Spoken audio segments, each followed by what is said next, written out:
Assalamualaikum warahmatullahi wabarakatuh. Kami dari kelompok 9 ingin menjelaskan mengenai integrasi tasawuf dan sains ontologi. Anggota pertama, Fikri Husin Batubara. Anggota kedua, Fani Abdillah. Anggota ketiga, Epi Borlia Siregar. Anggota keempat, Ibnu Habib Nainggolan. Pembahasan interaksi dalam sejarah Islam dan sains. Secara etimologis, integrasi merupakan kata serapan dari bahasa Inggris integrate, integration, yang kemudian diadaptasi ke dalam bahasa Indonesia menjadi integrasi, yang berarti menyatu padukan. Penggabungan atau penyatuan menjadi satu kesatuan yang utuh.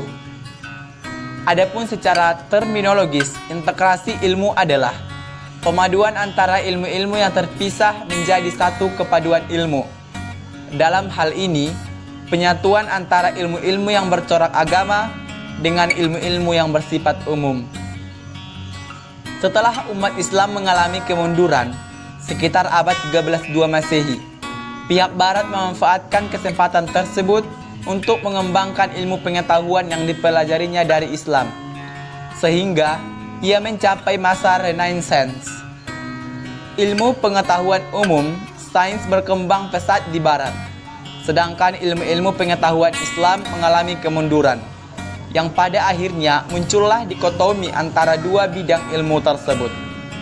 Tidak hanya sampai di sini, tetapi muncul pula sekularisasi ilmu pengetahuan di Barat yang mendapat tantangan dari kaum gereja. Galileo pada tahun 1564 Masehi yang dipandang sebagai pahlawan karena mengeluarkan pendapat yang bertentangan dengan pandangan gereja. Galileo memperkokoh pandangan Copernicus bahwa matahari adalah pusat jagat raya berdasarkan fakta empiris melalui observasi dan eksperimen, sedangkan gereja memandang bahwa bumi adalah pusat jagat raya yang dibesarkan pada informasi Bible.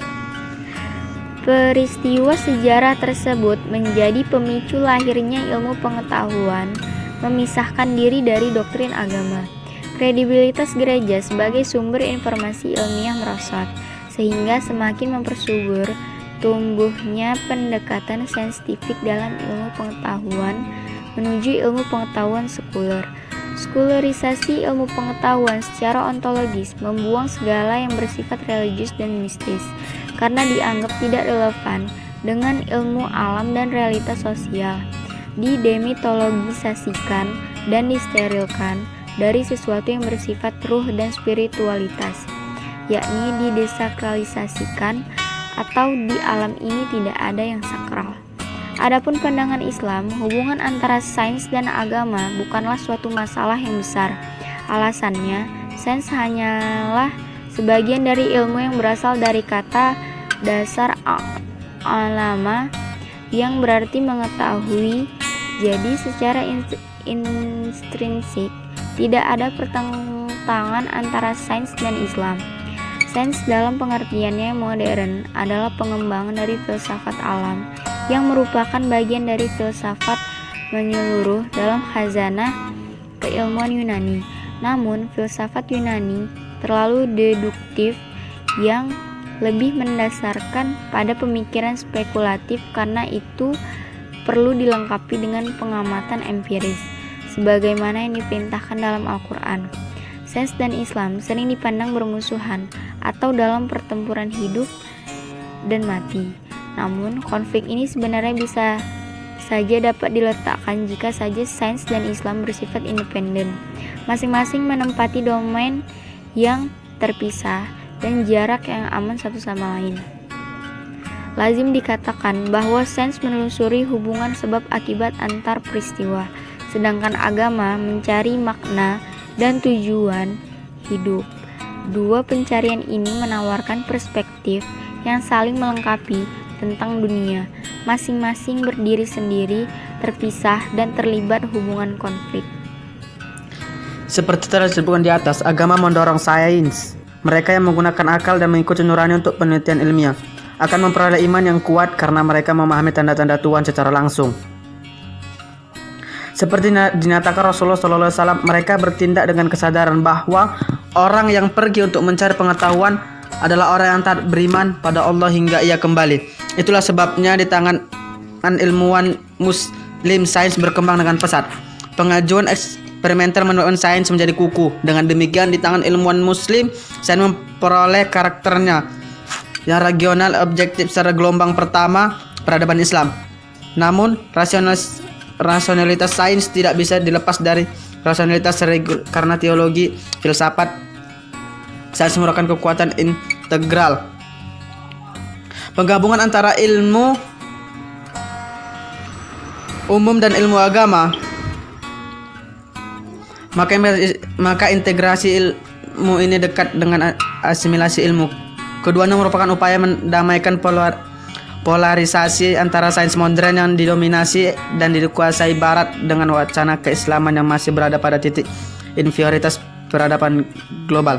Agama dalam artian luas merupakan wahyu Tuhan yang mengatur hubungan manusia dengan Tuhan, diri sendiri, dan lingkungan hidup baik fisik, sosial maupun budaya secara global.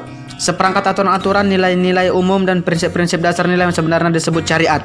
Kitab suci Al-Quran merupakan petunjuk etika, moral, akhlak, kebijaksanaan, dan dapat menjadi teologi ilmu serta grand teori ilmu. Assalamualaikum warahmatullahi wabarakatuh. Di sini saya akan menjelaskan tentang B. Integrasi dalam ranah antologi. Istilah antologi berasal dari bahasa Yunani. On artinya bermakna keberadaan dan logos yang bermakna teori.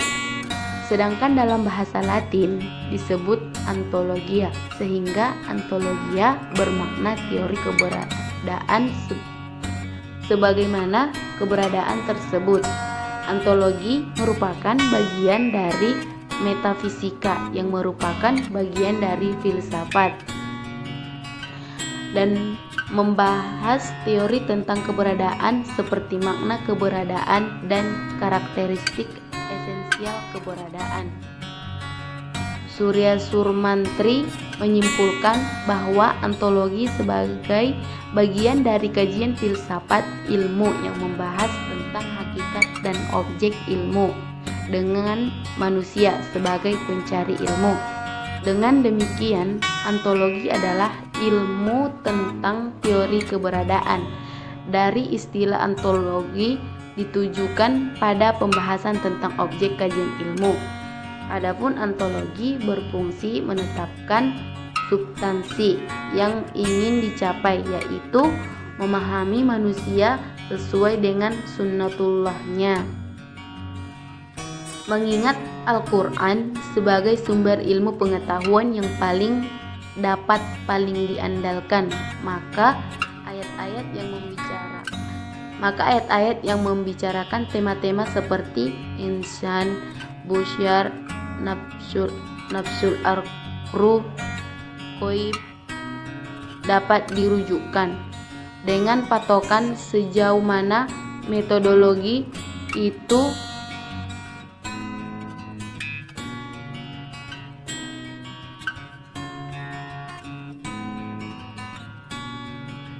sejauh mana metodologi itu dapat mengejar makna dan esensi, bukan hanya sengaja. Cukup sekian. Assalamualaikum warahmatullahi wabarakatuh.